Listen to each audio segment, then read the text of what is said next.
कसं आहे, उत्तमराव जानकर आणि मी एका जिल्ह्यातले आहोत आणि उत्तमराव तर माझे फार जुने मित्र आहेत. जेव्हा मी त्यांचा राष्ट्रवादी काँग्रेस पार्टीमध्ये 2019चा प्रवेश जो आहे त्यावेळेला पवारसाहेबांच्या बरोबर मीच तो घडवून आणलेला होता. तेव्हापासून माझी आणि त्याच्याही आधीपासून एका जिल्ह्यातले असल्यामुळे आमची मैत्री आहे. आज सोलापूर जिल्ह्यातल्या उजनी धरणाच्या संदर्भानं जे आवर्तन सोडायचं असतं ते 15 दिवस आधी ते सोडण्याची आवश्यकता आहे माळशिरस तालुक्याच्या संदर्भात. म्हणून त्यांनी अजितदादांना सांगून कालवा सल्लागार समितीची बैठक आयोजित लवकर केली जावी अशी मागणी केलेली होती. आणि त्या संदर्भामध्ये बऱ्याच वेळेला नियमित पद्धतीनं ते अजून 10 ते 12 दिवसानंतर पाणी सोडलं जातं. त्यांना अजितदादांना भेटून हे सांगायचं होतं की माळशिरस तालुक्याची वेगळी परिस्थिती आहे आणि त्यामुळं ते आजच्याच तारखेला ते सोडण्याची आवश्यकता आहे.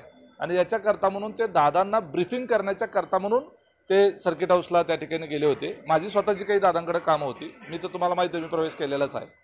दादांकडे काही माझी कामं होती.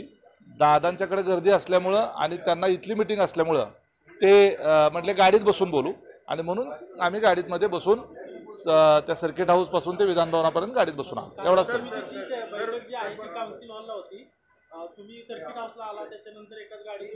हो, कारण मला जी वेळ हे पहा, राजकारणातली माणसं एकत्र आल्यानंतर त्यातल्या ज्या चर्चा आहेत प्रत्येक वेळेला राजकीयच व्हायला पाहिजे असं काही नसतं. शेवटी लोक राजकीय अर्थ काढतच असतात. मुद्दा त्याचा नाही आहे. त्यांचा विषय जो आहे तो मला अपॉइंटमेंट दिली होती ती सर्किट हाऊसची होती आणि मग त्यांना जे दादांना ब्रीफिंग करायचं होतं उत्तमरावला ते त्या ठिकाणी ह्या मीटिंगमध्ये सगळ्यांच्या समोर ते शक्य नव्हतं. म्हणून त्यांना ते भेटून करायचं होतं. पण तिथून दादा लगेच या मीटिंगसाठी उठल्यामुळं ते म्हटले दादाच म्हटले की गाडीत बसा, आपण गाडीत बोलूया.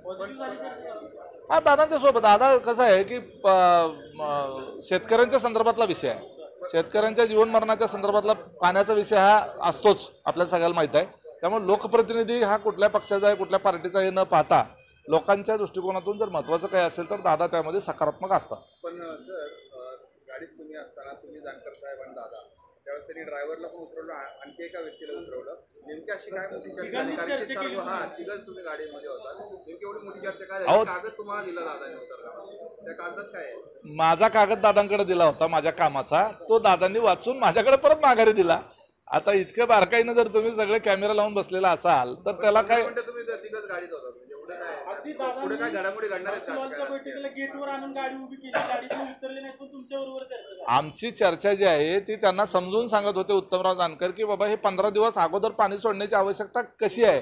कारण माळशिरस तालुक्याची भौगोलिक परिस्थिती जी आहे ती वेगळी आहे आणि त्याच्यामुळं त्या ठिकाणी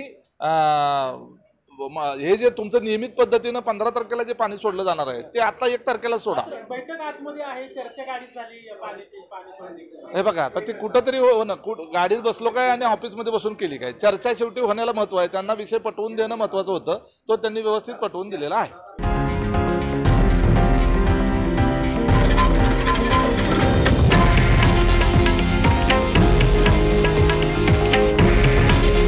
हे आहे देशातील नंबर 1 न्यूज नेटवर्क आणि आपण पाहत आहात TV9 मराठी. काळजी तुमची, हित महाराष्ट्राचं.